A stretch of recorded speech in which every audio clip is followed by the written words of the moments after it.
Down after admitting to cheating on his wife. Tonight, new information on his stunning resignation with the latest developments, including details on the woman who may be at the centre of it all. Petraeus' biographer, her name is Paula Broadwell. She's an author and an expert on counter-terrorism. She's also married herself. Broadwell spent a year in Afghanistan with Petraeus. This is a picture from her website of the couple together.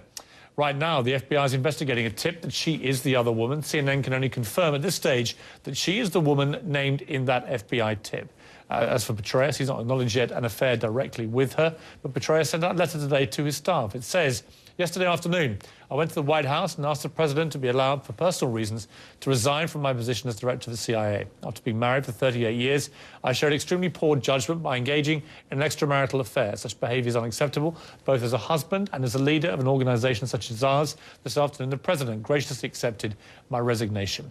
Now, joining me now, Pentagon correspondent Barbara Starr, intelligence correspondent Suzanne Kelly, CNN contributor and former CIA operative Bob Baer, and on the phone, Ronald Kessler, the chief Washington correspondent for Newsmax and author of The Secrets of the FBI, and Lisa DePaola, who wrote a fascinating article for GQ on General Petraeus. Let me start with you, Suzanne Kelly.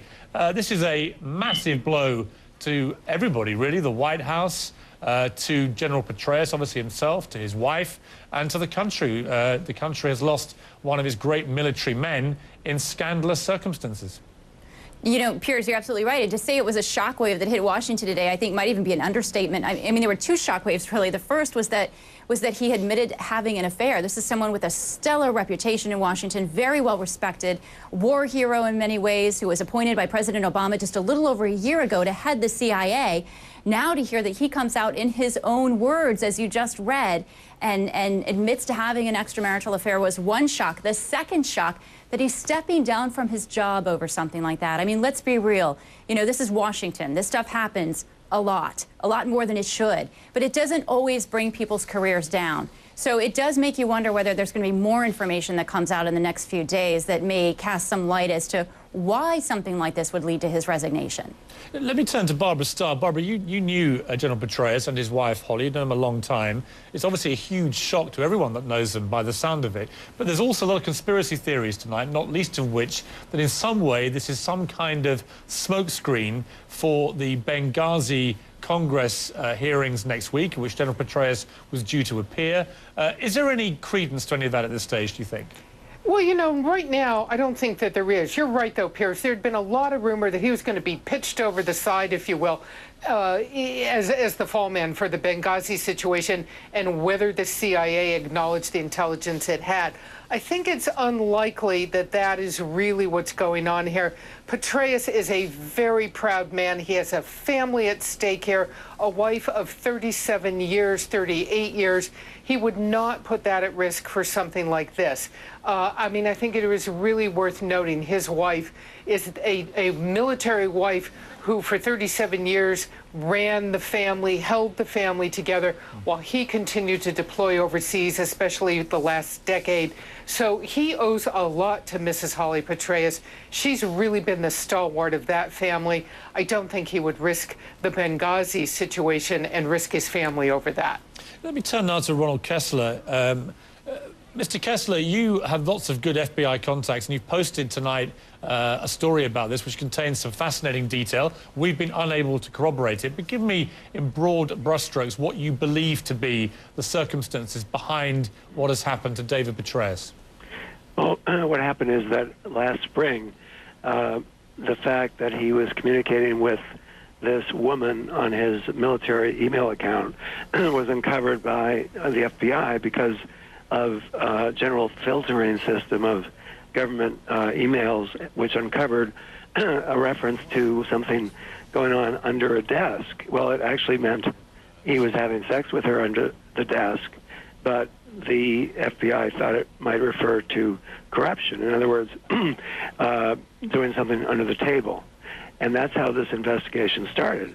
The FBI then went back and traced all of his emails and ascertained that, you know, he was having this affair with this woman. And of course, that is a total violation of top secret security rules. You are not supposed to compromise yourself in any way where you could be blackmailed, especially the CIA director knows there's almost nobody in the government who knows as many secrets as he does.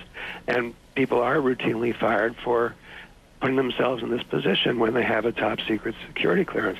But what was even worse is that the FBI found that she broke up with him several months ago, and he continued to pursue her, sending thousands of emails to her. And again, this raises even more questions about his judgment. The FBI thought that he would be immediately asked to resign. That's what would normally happen with a government employee. But in fact, the White House said, no, we want to wait until after the election. And so agents were furious. I've been, given insight to the actual agents who are doing the case, and they think it's inexcusable that this was allowed to continue for months without firing him. Let me just jump in there, Ronald. Obviously, this is all your independent claims and reporting. We've been unable to corroborate this in the timescale we've had tonight, but you do have very good FBI sources. I want to turn now to Bob Baer. He's a CNN contributor. Bob, from everything you just heard there from Ronald Kessler, does this make sense to you that this could be the sequence of events? Oh, I think absolutely, but I tend to attribute more significance to the FBI getting into his emails, into Petraeus' emails. The FBI, as a matter of course, does not look at affairs, doesn't read military officers' emails or CIA officers. They have to be alerted to some sort of crime or counterintelligence problem. I can only speculate what that would be. Maybe it was something in the book that Broadwell wrote. There was some classified information. It could have been other leaks to the press they looked into. And then once they open a relationship like this, they found the rest of it, and that they're able to get a warrant to continue to read his emails or hers. But something sparked this, something that we don't know about so far. I just what started. It was a general filtering system, not by the FBI, but probably by NSA, which looks for any abuse or problem with use of government emails. Right. And I think the situation as we stand from everything I've read this evening, and maybe I'll bring Barbara Starr in here if she could help me with this, is that the FBI clearly were investigating Petraeus. How that started has not yet been confirmed, although Ronald obviously has his theory there. What we then know happened is that they had this information presumably for quite some time. To me, one of the key questions here is, when did the White House get informed of this investigation, and did they make a conscious decision for this not to then be released to the media until after the election? Well, Ronald, if I may just turn to Barbara Starr, if I may. Well, Piers, I think this is the key question right now in front of everybody. How extraordinary would it be that you have this type of FBI investigation into your CIA director and the president is not informed about it? This seems to really beg belief at the moment. The word is circulating that the president was not aware, that, only once Petraeus came to him, but it really seems to beg belief that someone in the White House didn't know, that the FBI didn't inform the White House in some fashion. And the other question, of course, Capitol Hill, the Congressional Intelligence Committees, as Suzanne would tell you, are to be informed immediately when there is something of the stature that would affect the CIA director. These are key national security questions. However it all sorts out at the end of the day, your CIA director is under investigation and the president doesn't know, maybe not. Suzanne Kelly, it really does almost beg a belief that we simply all just woke up this morning to find that the White House were told yesterday, and David Petraeus, who'd been investigated by the FBI for a length of time that we don't quite know yet how long that was, that this all just happened yesterday. It doesn't ring true, does it? Well, a lot of things don't ring true, and I think that's why, we're going to need some time, although we'd love to have all the answers right now because that's how we are. I think we're going to need some time to really figure out what happened and when and who knew what once again. But we do know that this affair had been going on for some time, and that all of a sudden, the general has this crisis of conscience and decides that he needs to come clean with it and step down. It is curious that it happened a few days after the election, but I think, you have to go back and tie it to the investigation, too, because if there was an FBI investigation, which we now know that they were investigating a tip, okay, and we do also know that they weren't really investigating Petraeus for allegations of wrongdoing, but they were more looking at whether or not this affair, this tip of an affair, could have put him in a very vulnerable position.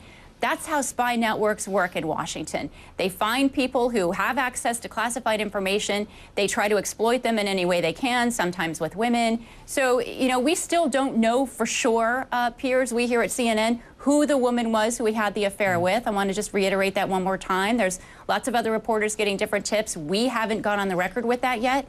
But we do know that it was all prompted by this FBI tip that the two of them were having an affair, Paula Broadwell and the general. Right. Let me turn now to Lisa DiPaula. She's an author and reporter. He did a big biography piece on General Petraeus. You spent lots of time with him. Were you surprised by this revelation today, or did you see something in him? If somebody said to me, of all the people, powerful guys you've interviewed, who would be most likely to be embroiled in some crazy extramarital affair, the last person besides Joe Biden would be General Petraeus. And yet, on the other hand, it's not that shocking. I mean, this is a guy who was like a, full-time career nerd who has been a rock star for the past 5 to 7 years. So it's really not that strange. What is strange, and as your guests have pointed out so wisely, something precipitated this. I don't think it was a crisis of conscience. I don't think any guy wakes up and says, I think I'm going to blow up my whole career and my stellar reputation and come forward with an extramarital affair.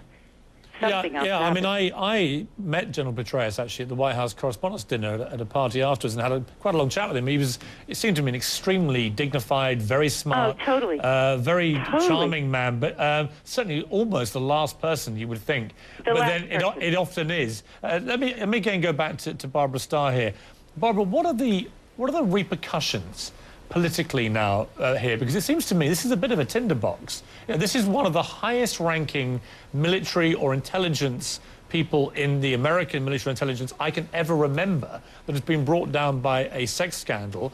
And given the timing of the election, this could really be very serious, couldn't it?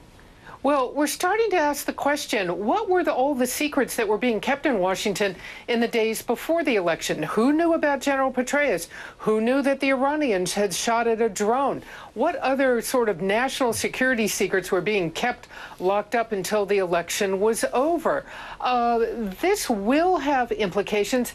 The CIA will go on. The intelligence community will go on.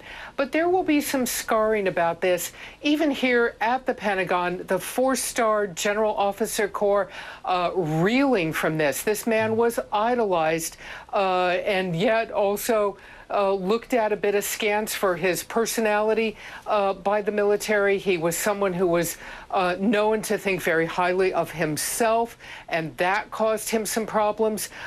So this will begin to have ramifications. I think one of the fundamental questions here, Piers, is the 4-star generals in this country. Petraeus was always the 4-star general. These are people who live in rarefied atmosphere.